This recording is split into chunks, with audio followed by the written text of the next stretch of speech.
Amigos telespectadores da Rede Vida de Televisão e do programa Páginas Difíceis da Bíblia. Antes de começarmos o nosso programa hoje, o nosso diácono Albérico tem uma novidade. Digamos assim. Então, diga a sua novidade, diácono. Nós criamos aí um endereço de e-mail a fim de disponibilizar para você, telespectador, um contato maior, algumas dúvidas que fiquem. Então, esse e-mail é paginasagrada@hotmail.com. Repito, página sagrada. Tudo junto? Tudo junto. paginasagrada@hotmail.com. É fácil. Página sagrada, tudo junto. Isso. @hotmail.com. Quaisquer dúvidas. Agora, atenção. As perguntas devem ser diretas, uma só, porque às vezes há pessoas que fazem 15, 20 e nós não temos tempo para tanto. Uma pergunta só e a resposta será clara, mas deve ser breve também. Tá certo? Isso mesmo. Essa é a novidade. Essa é a novidade, não é? Então, nós podemos recomeçar mais ou menos de onde paramos na última semana, no último sábado. Eu me referiria agora ao livro de Josué. Josué. Ele não está mais no Pentateuco. Sim. Ele faz parte da literatura deuteronomista. O Deuteronômio foi composto numa primeira época no reinado de Josias, uma primeira redação, final do século VII, deve ter tido bons retoques durante o exílio e depois do exílio também. Este livro do Deuteronômio provocou uma corrente teológica, chamemo-la assim, na falta de outro nome. E fruto desta corrente teológica, que muitos chamam corrente deuteronomista, nós temos livros deuteronomistas. E são os livros de Josué a Reis. Josué, Juízes, 1º e 2º de Samuel, 1º e 2º dos Reis. Esta é a literatura deuteronomista. Além disto, os deuteronomistas fizeram algumas pequenas inserções no Pentateuco, que também é tardio na sua totalidade, digamos assim, e de época pós-exílica. Bem, com relação ao livro de Josué, nós temos uma grande divisão em duas partes. A primeira parte, a conquista relâmpago da terra. Da terra prometida? De Canaã. Canaã. A terra onde corre o leite e o mel. E a segunda parte do livro de Josué, todos têm a Bíblia e podem ver com facilidade, a divisão da terra pelas 12 tribos. Claro que isto tudo é muito tardio e o livro de Josué, historicamente, na sua totalidade ou na sua grande parte, não é defensável. E aqui eu estava conversando alguns minutos atrás, antes que o programa fosse ao ar, com o diácono, se eu já me havia referido a uma espécie de conquista modelo, de conquista forte e de conquista fraca. Ele me respondeu não ter conhecimento desta minha terminologia. Isso. Então é bem possível que o telespectador também não. Como nasceu, ou como deve ter nascido, o livro de Josué? Bem, eu suponho que todos o aceitem como um livro pós-exílico. de inspiração deuteronomista, retrotraído para o passado, a conquista da terra. O que pode ter acontecido? Quando terminou o exílio em 539 e, sobretudo, com Dario I em 520, as caravanas vieram.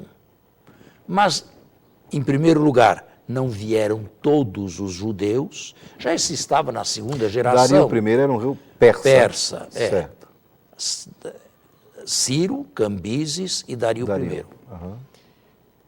Havia judeus já de segunda geração e que estavam bem onde se encontravam. Já nem podiam mais falar de cativeiro. A segunda geração havia nascido lá, falava a língua de lá, estava acostumada lá. Nós devemos imaginar que diversas caravanas em tempos distintos foram chegando a Jerusalém, a cidade destruída, porém circundada de muitos habitantes contrários à reconstrução por parte dos judeus. Não queriam que uma cidade potencialmente rival fosse reconstruída. E estes que vieram talvez fossem os mais aventureiros, mas provavelmente judeus sem muito recurso econômico, judeu pobre, quem sabe até diversos que tenham sido entusiasmados pelo segundo Isaías, o autor anônimo dos capítulos 40 a 55 de Isaías, se é que este autor realmente viveu e escreveu no exílio por volta das primeiras conquistas no Oriente Médio do rei Ciro, mais ou menos 550. Certo, deixar claro um detalhe. Eles estão no cativeiro de Babilônia, isso? Babilônia, isso, claro. Agora, este regresso permitido pelos persas, pela coroa persa, claro, tinha os seus limites. Eles não iriam formar uma monarquia independente. A liberalidade dos reis persas não ia tanto. Eles podiam reconstruir Jerusalém e arredores, a província a posterior chamada província de Yehud, ao lado da província de Samaria, podiam reconstruí-la e viver lá de acordo com as suas leis e com a sua religião. Claro que o controle de tudo isto estava nas mãos dos persas, que durante um bom tempo estiveram presentes através de um governador, ou pelo menos mais tarde de um delegado. Mas esta gente não tinha recursos econômicos, sobretudo para a reconstrução do templo de Jerusalém, o segundo templo. Foram muito hostilizados pelos vizinhos, pelos antigos habitantes da terra, judeus que nunca foram para o exílio, que ficaram lá, que lá foram deixados por Nabucodonosor e que provavelmente contribuíram para que o culto, mesmo no templo destruído, não fosse extinto de uma única vez ou para sempre. Provavelmente daquele meio saiu o que nós chamamos hoje livro das Lamentações, erroneamente atribuído a Jeremias. Bom, enfim, esses repatriados não tinham grandes sustentáculos, além da sua garra, da sua esperança e da sua fé. Eles necessitavam de um modelo forte de conquista, porque o que estava acontecendo podemos denominar um modelo fraco. Chegada de poucas caravanas com judeus sem grandes meios de levantar a Jerusalém destruída em 587.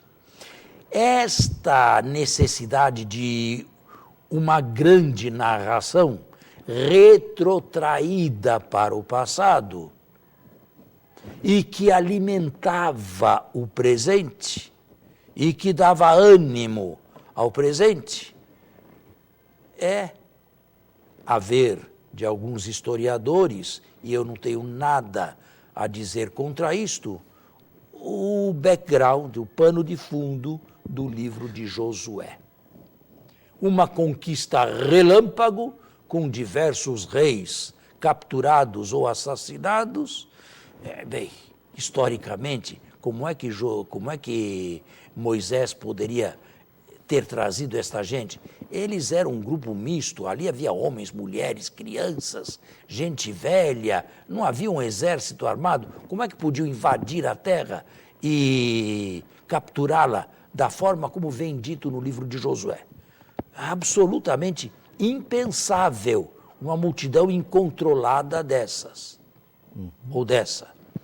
Enfim, o livro de Josué, indefensável do ponto de vista histórico, forma no passado um pano de fundo que encoraja a reconquistar aquilo que no passado já era deles. Pelo menos aquilo que no passado era considerado ser deles. Isto não tinha dito ainda? Não. Sobre isto não falei ainda? Pois é, este é o pano de fundo do livro de Josué.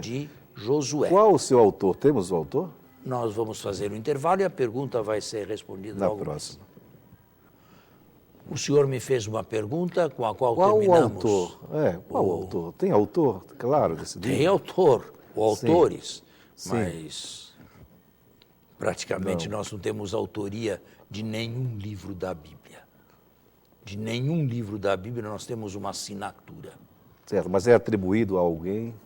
Não, é atribuído à escola deuteronomista. Deuteronomista. Agora, há judeus pós-exílicos que reconstruíram um passado glorioso.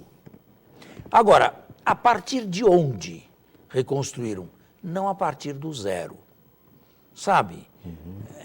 Eu me lembro, não sei se é do seu conhecimento, quando Brasília foi fundada, se lembra ou não? Não. Eu ainda me lembro. Não sei se eu não.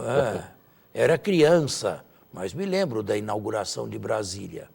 O que havia aqui em Brasília antes da inauguração? Não havia nada. Cerrado, nada, né? Cerrado. Isso aqui era um cerrado. Isso aqui era mato. Um puro mato. Serpente, devia ter tudo por aí. Agora, o livro de Josué não deve ter, ou melhor, os antigos israelitas não devem ter encontrado a Palestina como Brasília antes da sua inauguração, ou a topografia da futura Brasília. Eles devem ter encontrado ruínas. Eles devem ter encontrado muitas ruínas, cuja história eles não sabiam contar, cujo porquê eles não sabiam narrar, não sabiam o que tinha acontecido, mas ruínas impressionantes. Isto já do final do bronze recente e do ferro primeiro, a época em que colocamos os primeiros israelitas. Não é?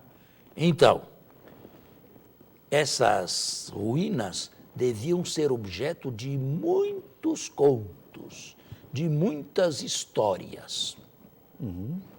E, dentre elas, algumas estão aí no livro de Josué. A este gênero literário, isto é, olhar um local, ou ver o nome de uma coisa e não saber explicar, e contar uma história que explique, a isto nós damos o nome de gênero etiológico. Gênero etiológico. Se viam essas ruínas, elas eram vistas, elas eram admiradas, eram estupendas, causavam espanto, não se sabia nada, era fácil inventar histórias. Era fácil contar histórias. E diversas dessas histórias devem ter, trazendo uma conquista forte, não é? E retrotraída para o passado, algumas delas, pelo menos, devem constar aí do livro de Josué.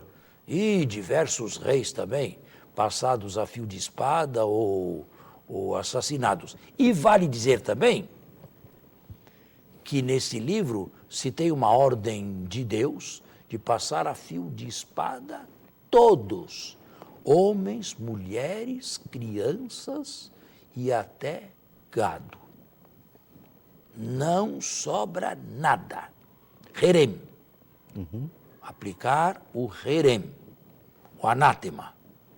Bem, isso aqui nos traz constrangimento, não é? Sobretudo para quem lê a Bíblia num ambiente cristão. Deus fala. Uma primeira resposta. Israel nunca fez isso historicamente. Nunca foi um povo belicoso. Nunca passou a fio de espada quem quer que seja, do ponto de vista histórico. Então, como surge? Os povos vizinhos todos tinham essas histórias. Israel não podia ficar em pé de inferioridade. Então, era preciso narrar eles também, criar eles também, esses contos, essas façanhas e retroprojetá-las no passado. Agora, podiam fazer isto? Hoje nem isso nós não devemos fazer, porque somos cristãos. Mas 6 séculos antes de Cristo, ainda tinham que caminhar muito para chegar ao Sermão da Montanha, amai os vossos inimigos, não é? Fazei o bem àqueles que vos perseguem, vos odeiam e vos caluniam. Claro que não tinham isso. Isso faz parte do Novo Testamento. Essa é a novidade trazida por Jesus. Mas estavam ainda há 6 séculos antes do cristianismo, ou antes de Jesus Cristo. Então, vejam, o livro deve ter nascido assim. E deve ter se constituído numa espécie de paradigma para a reconstrução laboriosa, difícil, dolorosa, dura, lenta de Yehud, isto é, de Jerusalém, do seu templo, das suas casas e mais tarde das suas muralhas também. Mas aí me ocorre uma pergunta, né, que o telespectador deve estar fazendo também. Eles reconstruíram a partir de Jericó, sim ou não? Que eles encontraram ruínas, passaram por cima? Historicamente, não. O livro é indefensável. Sim, eu entendi essa parte. Mas quando eles reconstroem... É a primeira cidade do mundo de que se tem notícia até hoje. Ela existia há 7.000 anos antes de Cristo. Certo. Porém, isso são ruínas. A época em que se retrotraiu essa conquista, o início do ferro I, por volta de 1150 a.C., Jericó não existia mais. Não existia nem sequer ruínas? Não, as ruínas sim. Então, a minha pergunta é essa. Não existia cidade habitada. A minha pergunta é essa. Aonde que eles reconstruíram? Deixaram de lado as ruínas? Nunca construíram Jericó. Tá. Pelo contrário, o livro conta a destruição de Jericó. Contaram uma história contrária. As ruínas que estão aí são parte de nossas proezas. Agora é certo. Parte da nossa conquista. Mas Jericó já era inabitável. Mais tarde, bem mais tarde, aí ela se populou novamente. Porque a isto convinha a fonte de água que lá existe. Porque Jericó já está no deserto de Judá. Mas a fonte de água que lá tem e que alimenta ao redor, convidava a construir ali por perto. Outros povos reconstruíram? senhor tem esse indicador? Não, Jericó está situada a uns 40 quilômetros de Jerusalém. Talvez me faltasse esse detalhe. Os primeiros exilados não se importaram com Jericó. Jericó deve ter continuado em ruínas. Mais tarde, bem depois das primeiras caravanas e da construção de Jerusalém, aí sim se devem ter importado com os arredores. Perfeito. Com Jericó Agora eu também. entendi. 40 quilômetros e abaixo do nível do mar. 400 metros abaixo do nível do mar e 40 quilômetros distante de Jerusalém, 800 metros acima do nível do mar. Portanto, uma estrada muito Íngreme, né? íngreme para se subir ou se descer, sobretudo no passado, né? Não é como hoje que se sobe sim, mas se sobe num belo carro ou num belo e confortável ônibus com estrada asfaltada. Então, aí o povo vai sendo formado aí esse povo que retorna, junto com outros que já existiam. Não, esse foi outro problema também. Saber se aceitam ou não os judeus que não foram para o exílio. Num primeiro momento, parece que foram aceitos. Houve uma espécie de universalismo. Mas num segundo momento, sobretudo nos períodos de Neemias, 445 a 423 a.C., e Esdras, 395 a.C., nesses momentos, os judeus se restringiram, se fecharam muito e passaram a considerar verdadeiros judeus apenas aquele grupo que tinha vindo de Babilônia. E os outros? Foi a tragédia dos casamentos mistos, com Neemias e depois com Esdras. Muitos judeus que se tinham casado com não judias ou judias que não tinham ido para o exílio, ou que não tinham estado no exílio, ou que não tinham tradição de exílio, tiveram que despachar as suas mulheres para poderem continuar no povo. O judaísmo se tornou, esse é um ponto delicado e um ponto discutível hoje, claro, não é? O judaísmo se tornou fechado e uma espécie de semente santa, semente sagrada, é o livro do Levítico, é o código da santidade, que não pode de forma nenhuma se misturar com outras nações, com outros povos. E os judeus da época pós-Esdras, que é considerado o primeiro escriba, já sem profetas, já sem grandes nomes carismáticos do passado, Esdras, o primeiro escriba, esses aí começaram uma tradição oral que veio até Jesus. E se continuou bem depois de Jesus também, e entrou e foi depois escrita, já na era cristã, na Mishnah, que é um texto judaico, e posteriormente, no século IV da nossa era, no Talmud. As tradições dos antigos. Dizem eles que elas se teriam começado com Esdras, o sacerdote, e para eles o primeiro escriba, o primeiro, digamos, doutor da lei. O nosso tempo está encerrado. Que pena. Vamos terminar por hoje e continuamos na próxima semana. Muito obrigado. Até o próximo sábado, com a bênção e a graça de Deus.